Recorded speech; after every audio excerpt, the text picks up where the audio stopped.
Beloved, one of my favorite psalms is Psalm 25, and it's an Advent psalm. It's used in the lectionary. It's used this week as we begin Advent season. It's one of my favorites because when I first came to Jesus in the Jesus People movement, it was in December of 73 where I learned, "Unto thee, O Lord, do I lift up my soul.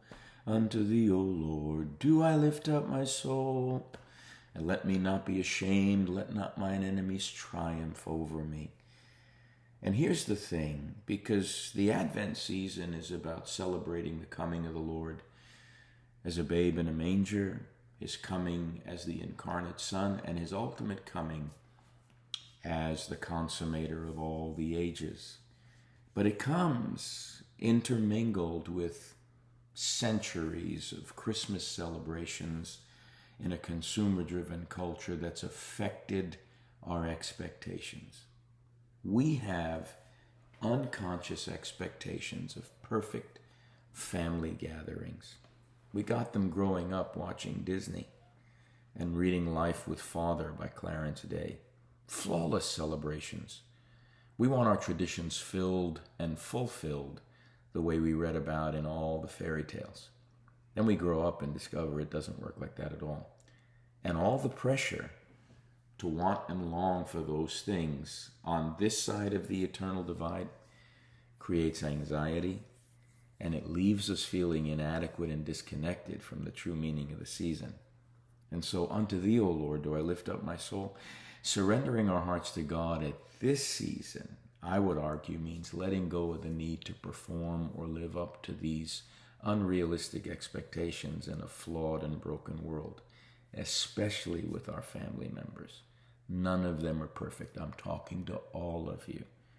You're all imperfect. Isn't that gloriously wonderful? We're all imperfect. You don't use it as an excuse, but you certainly want to be honest about it and stop expecting everyone else to gather around your imperfection as if yours is more important than anyone else's. We have to trust that God does care for us, even in our imperfections, and that he wants to free us from the burden of the idolatry of perfectionism, because becoming in the image and the likeness of Jesus has nothing to do with perfectionism. It has to do with being perfected by grace, by love, by compassion. And look, the holidays bring with them a longing as well as a grief. They just do. That can be due to lost loved ones. That can be due to fractured relationships. It can be due to dysfunctional family systems. And the sense of disconnection we can all feel in the midst of festive celebrations and expectations that tend to ignore that those things are going on. It really is an existential struggle of loneliness and sorrow and unfulfilled desires. And it's palpable at this season. It's the reason there's so much mental health awareness that goes on at the holiday season. So surrendering our hearts, unto thee, O Lord, do I lift up my soul. Surrendering our hearts to God provides a way to release our emotional burdens, trusting that the Father is present with us in our pain through Christ by the Spirit, and he meets us in our vulnerability and provides the strength to endure.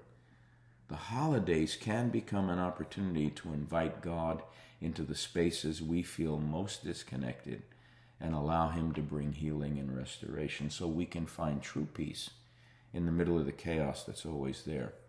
The commercial and social bustle of the holiday can leave us feeling disconnected and frustrated from the deeper spiritual truths that the holiday actually represents. The chaos of consumerism, the expectations, and the busy schedules drown out the peaceful stillness that the season is calling for.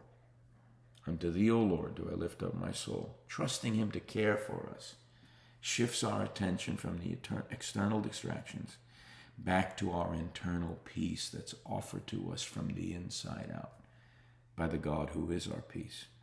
It's an opportunity for us to focus on our relationship with God rather than external rituals, and to cultivate a space of quiet reflection, stillness, prayer, beholding, and gratitude, finding holiness, finding the sacred in the present moment. It's fundamentally a celebration of God's love for us, expressed through the gift of Jesus. The message of the season is about God's care for us in the most tangible way possible.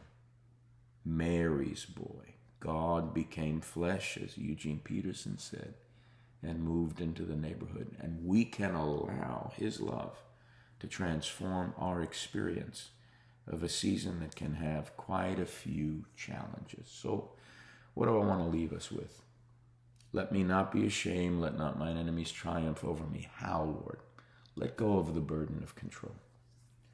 The holidays highlight just how much we desire to control our outcomes. We want to orchestrate the perfect meal, to ensure everything goes as planned, have a perfect day. However, things are always going to be beyond our control that we cannot control. From unpredictable weather to the dynamics of dysfunctional family issues that are always there.